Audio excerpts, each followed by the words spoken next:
What up, y'all? Welcome to the Clocked In Podcast. It's your boy Caleb. I have a very special guest today. Introduce yourself. Hi, my name is Nicolette Torgiani. So, Nikki, where are you from? For the people here that don't know. I'm from Yonkers. Okay, cool. So who raised you? Did you grow up with your parents? Do you have a big family? Talk a little bit about your family life. Yeah, I grew up with my parents, and I have one older brother, and we have a big Italian family. But that's Okay. for for us in the house. Yeah, that's awesome. That's awesome. Are you guys close? You and your brother? We're pretty close. We like go through waves. He's recently married. I'm in a relationship, so we see each other on like the holidays and whatnot. We stay in touch here and there, but because of the lifestyle I live, uh, I don't see my family on a regular basis. Okay. Kind of around the holidays and once in a while, Yeah, yeah. I feel like that's just part of growing up, right? for sure. As we get older, as we mature, we don't get to see our siblings as much, but that's all right. So before we dive into all of the lifting stuff, because you're probably the strongest person on the planet right now, talk a little bit about high school. What was high school like for you? High school, ooh. So I was a big nerd. Always had to be at the top of my class. Like always aimed for principal's list. Um, but at the same time, I did have a big social life. So on the weekends, I there was never a weekend I spent home. I was partying. Um, my school is actually a trades and technical high school, so I took cosmetology. Um, so when I graduated high school, I had my temporary license if I wanted to go the cosmetology route, which a lot of my friends did, but I ended up going to college. Cool. All right. So before we get into college, why didn't you take that route of the cosmetology? I wanted more than just cutting hair.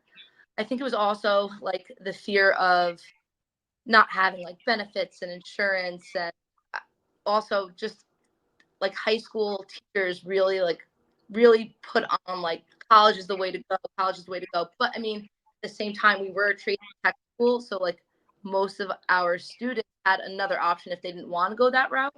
But I also loved school. Like again, being a nerd, like I wanted to just expand my horizons, and didn't want to not have the experience of like moving out from home and getting to meet new people. I think it's funny you mentioned the tech school thing. I have a friend, one of my best friends, Kevin. He's from the city, and he went to a tech school or a trade school. I'm sorry, and I think it's so cool to me because you leave with something regardless, right? Yeah. And if college isn't what you want to do, you're leaving with a trade and something that you can actually take into the real world, which I think is a really cool option for a lot of people. Yeah, it would be cool to Um, see all high schools like that. yeah, yeah. You would honestly, you would think that they at least would offer that type of program, right, for kids that want to do it. 100. Um, but yeah. All right, so let's transition. So, Cortland, you go to Cortland your freshman year? No, I actually went to Okay. Oni. Oh, okay, okay. So I went to school thinking I wanted to be a math teacher. That was the subject I was good at in high school. And then I went through my freshman year at Oneonta taking all these courses to become a math teacher. And I was like, there's no passion in this for me. So I wanted to go the route of physical education teacher. And I realized Oneonta didn't have it. And it was like a no brainer. My best friend at the time went to Cortland, and she would send me videos of like the facilities, and I was like, this school looks dope. So I moved to Portland my sophomore year. Got you, got you. So you leave Oneonta, you transfer to Cortland. What did you think about Cortland when you got here? Did you love it as much as you thought you would? I wish I could go back. Like it's so funny. Like in terms of just style and like what I wore, like what I was comfortable in, definitely just a sporty tomboy growing up and walking around Oneonta campus. Everyone got dressed for class. I just felt like I fit in. And then when I got to Cortland, everyone was so sporty and into it, and I was just like, this is where I see myself. No, that's awesome. All right, so you're at Cortland, right? When did you really start to dive into weightlifting at Cortland? Like when did you really get into it? So that actually happened right before college. When I was a senior in high school, I was looking to lose weight for a trip. My friends were going to the Bahamas, And I was so afraid to be in a bathing suit. All of my friends were like skinny minis, and I was a little overweight. So my brother's best friend worked at a gym and got me to come in, and I thought it was going to be like one-on-one training, but there was like barbell classes and strength and conditioning classes. That's the first time I was introduced to Olympic weightlifting, um, which was the sport I pursued for many years to come. So when I came to Cortland, I was I had coaches at home, but kind of on my own. Like I was just making up as I went along. So that's how I trained. Yeah, no, that makes complete sense. So at Cortland, you're into like the Olympic style lifting. Did you have like a group of friends that were into it, or was it more so just like you? So at Cortland, there were a few lifters in the gym that I had met. Um, Most of them were actually CrossFitters who did Olympic weightlifting, which at the time I wasn't into. A good majority of my friends in the gym were power lifters. Um, but it was kind of all the same. Like we all were just hanging out in the gym every day, lifting heavy. Yeah, yeah. So talk that transition between for people obviously they're gonna watch this that don't know. Talk about that transition between weightlifting, like Olympic weightlifting and CrossFit. What would you say are the major um differences between the two?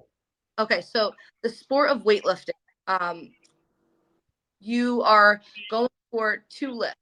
Like if you're at a competition, the only thing you're doing, and it's the same thing every time, you're testing how heavy of a weight you can put up in the clean and jerk. So that's one of the lifts, and the snatch. For each one, you get 3 attempts, and then your heaviest number stands.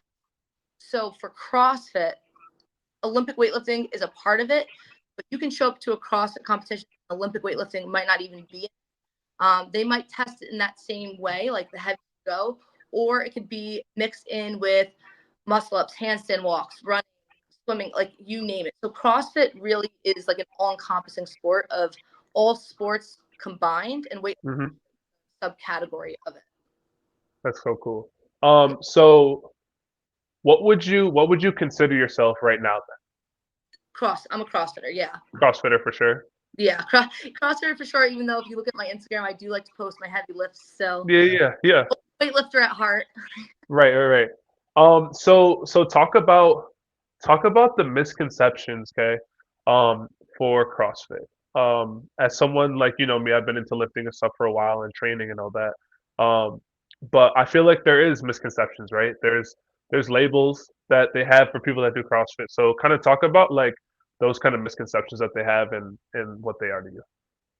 So great topic here, because I definitely was someone who did not understand CrossFit and judged it from the outside when I was a weightlifter. And it's a weird, like one-sided relationship. Like weightlifters are so against CrossFitters. So I like was kind of built in this community to hate this sport that I didn't understand myself, because from the outside looking in, it just looks like people are doing a lot in one event or in one workout, and a lot of people think it's easy to get hurt in CrossFit, and that people who do CrossFit are just doing it without technique, um, and just really like putting their body at risk. So I would say the biggest misconception is like that it's dangerous. Um, and then getting into CrossFit myself, I realized that it comes down to the coaching that you have, and just the way you follow it. Like, so the issue with CrossFit is that you can go find a CrossFit gym anywhere around the world, but it's not going to be the same coaching. So if you have one bad experience, it's easy to show up to another location and say like, I don't do it. I know what that's about, you know? Right. So part of that I think that you're kind of getting into as well is the community aspect of it. And I'll have you kind of talk about that, what it means to you. But I feel like um, any gym, any place you go to, the environment, the community is literally everything, right? Because after that, then you get into the program, you get into technique, you get into all these other things. But I feel like connection and relationship is everything in life in terms of who we're around and stuff like that, right? So talk about your gym that you're at now that you train at the most in that CrossFit community with your gym. So that is the best part. Is the community, and I would say too, like before starting CrossFit, and finding a gym with a great community, like that's what kept me going. Same thing with Cortland. The reason why I would show up to the gym, even days I didn't want to, is because I see my friends and I didn't want to let them down. So going back to CrossFit, like the gym I'm at currently, it's an incredible place. Like it's so great. So I go there and I work out there.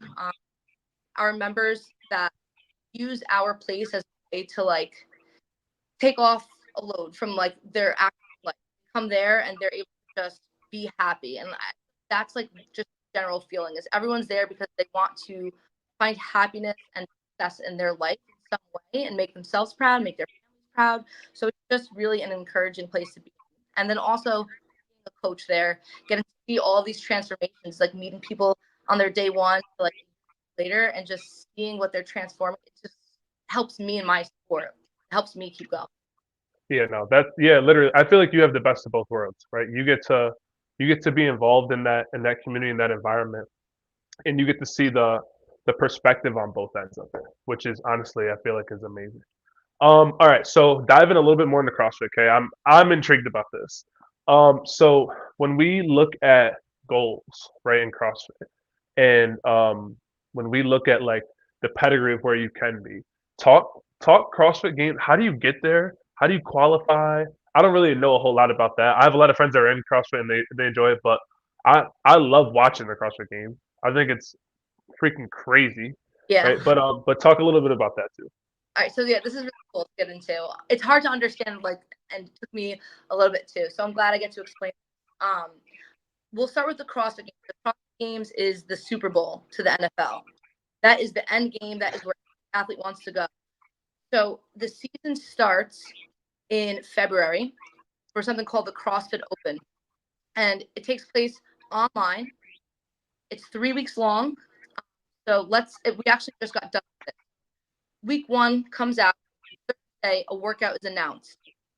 Everyone around the world who does CrossFit is doing this workout at their gym, at their home gym, and submitting it onto like the CrossFit website. It's an online leaderboard.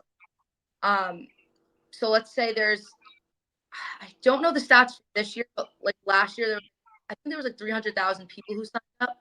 Wow. And from the Open, if you're in the top, this year is the 25% of the world. If you are in the top 25% of the leaderboard, you move to the next stage. So after 3 weeks, I got ahead of myself there. So week one, workouts announced. You post it online. Monday, the leaderboard closes. Week two, that Thursday, the workout comes out. Post it online. Leaderboard closes Monday. Then final Okay. same thing. And then after all those weeks, that's where the top 25% moves on to the next round. Gotcha. Gotcha. Okay. That's cool. Okay. Yeah. So then after that, then what happens? So then there's two more stages until you get to the games. The next stage is called quarterfinals. Okay. Same idea. It's online qualifiers. You have to record yourself. There's judges online. It's very standardized. From each region of the world, the top 40 people move on to which is the semifinals. The semifinals is in person, and Okay. from each region, it depends, but 5 to 6 athletes, female and male, get onto the CrossFit Games. And the CrossFit Games is again the final piece. That's crazy. So, all right. So for you, right, for yourself, obviously, I'm sure everyone's goals are to be in that last stage, right? How realistic is that for you right now?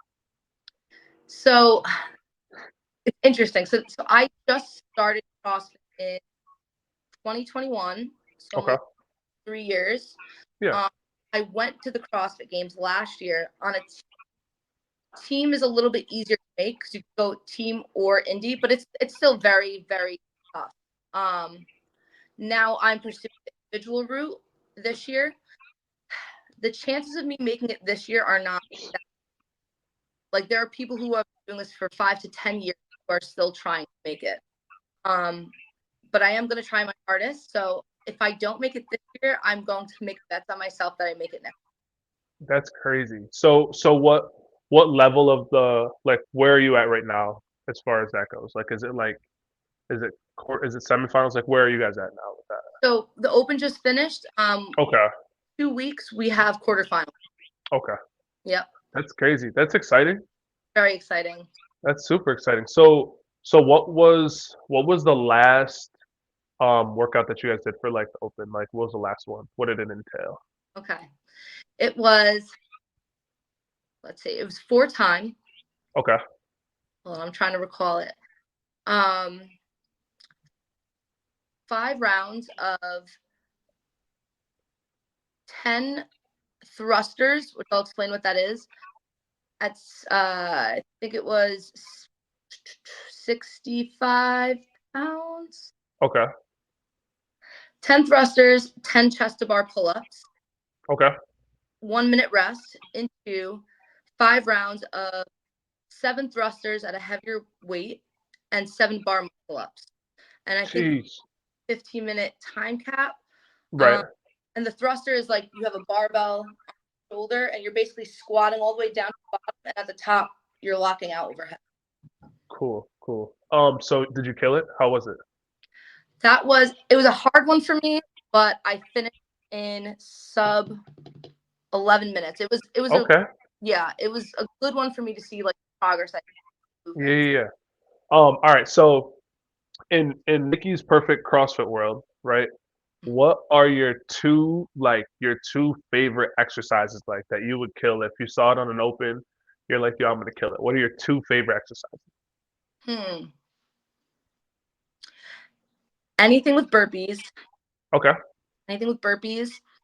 Um, and definitely like a heavy barbell, like weightlifting. Okay. Okay. Uh, like a heavy tested snatch or a heavy tested clean and jerk comes up, I get so excited. Yeah, that's so fire. All right, now take two that you're just like, ah, when you see them, you're like, I don't know about these. I'll do them, but they're not my favorite. Deadlifts, Okay. deadlifts, and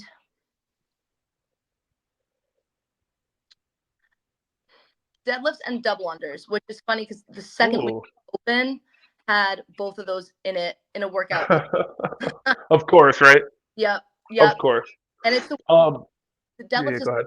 right. Like even though I'm strong, when it comes to that movement and like endurance in that movement, I keep doing reps fast at a heavy weight. My body just needs some It's time just to. a lot.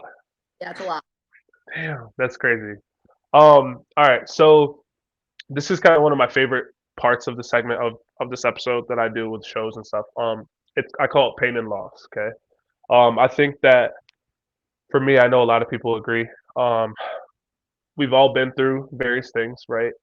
In life, and they've shaped us to be who we are, right? And I think that we could all probably go back to specific moments of our lives where we've experienced pain or loss, and it has actually kind of propelled us, right? And maybe transcended even in a certain way. So if you could think of one time in your life where you went through something where you had to just face that adversity, um, and it made you better, what would you say that would be for you? Okay, this is going to be a deep one.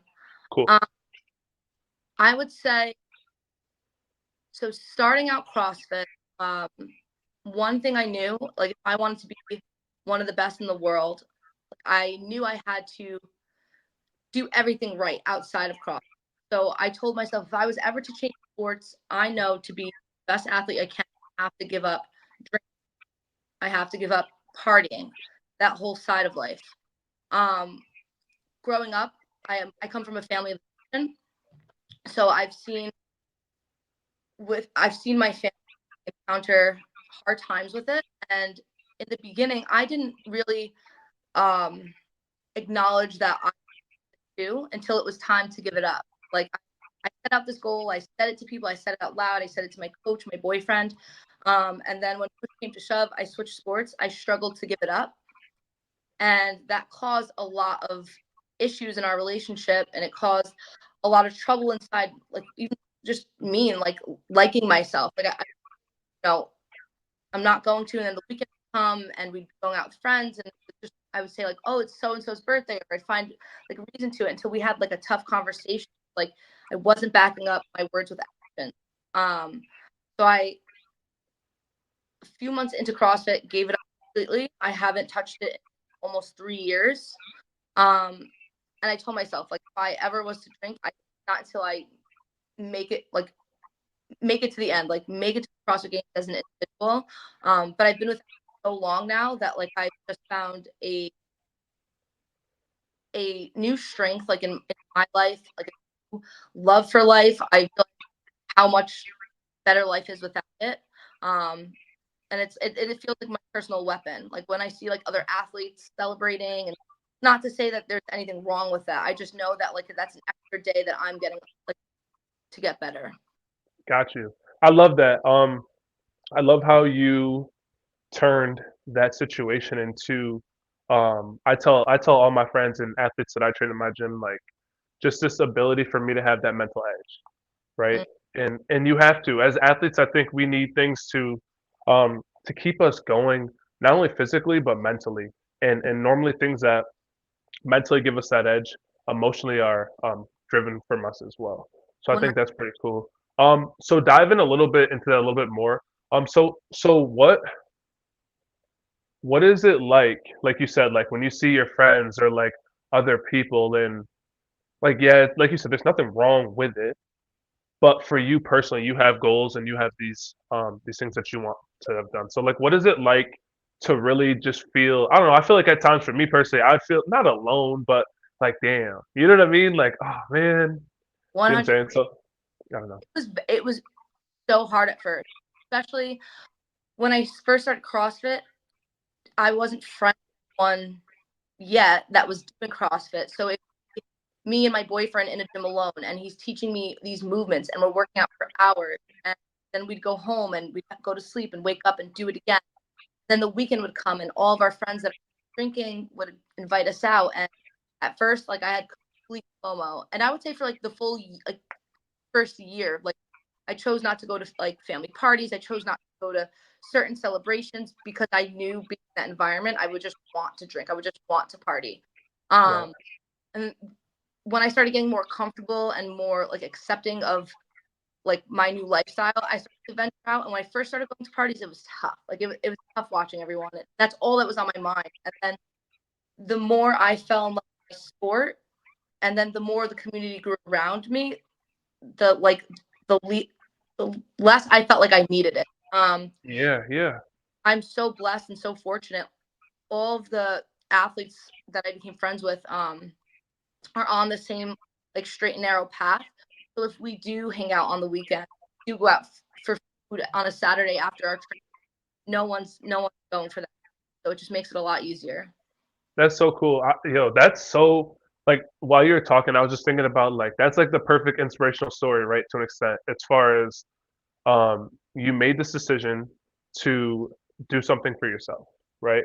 You know it's going to be hard. You kind of struggle through it at first, but you're in the proper environment that's conducive for it. So what happens, right, is now the people around us are probably going to be more similar to that as well. So then before you know, like you said, you blink and now this group of like friends turns family, and we all are kind of one accord with our goals and what we want. And then even if we weren't, it's, well, so and so's doing that, I don't want to do that around them because it might make them feel some type of way, Yeah, right? You might not do it, but like you said, you might be like, man, like I don't even want it around me because I think about other things. So I think it's really really cool um how life for you ended up like that. But I think the biggest point is that you chose that path, right? You chose to go out of your way to do something for yourself that was bigger, and it's going to end up obviously being really good for you as well. 100%. All right. So before we close a little bit, what is some advice that you would give? Okay, I'll just give you a little scenario. Some advice that you would give to someone who's just started working out and has goals. Biggest advice is to keep showing up. I actually just made a post about that today. Um, it's hard when you're younger and you've never hit goals before or have seen results before to know that you're able to do it. And I think that's in my personal journey what deterred me from going consistently in the beginning. It would be a roller coaster. You don't see the results right away, and you just want to be at that end goal. So all that hard work feels like you're doing it for nothing at first. But I promise you, like, everyone is capable of hitting their goals if you're staying consistent. So on the days where you're feeling a little extra tired from school, if you're feeling just emotional from the day baggage, and you think that the workout's going to make it even harder, the workout is the therapy. Just get there. That's the hardest part. Absolutely. I'm laughing that that was your response because when I was typing up questions to ask you, things I wanted to talk about, I literally like I'll respond sometimes in my own mind, and so I literally like that's exactly what I would tell someone. Just That's show up, and keep showing up though, yep. right? So like you said, the consistency part. All right, next scenario. Okay, what's some advice that you would give to someone who has been in the like fitness industry? They've been working hard. They have super goals like you have. Um, but they just haven't reached them yet. What's some advice that you give that type of person? In the fitness industry as a coach or as an like someone. Athlete. I would say put yourself in environments with others who are better than you, who have achieved more and that you can learn from.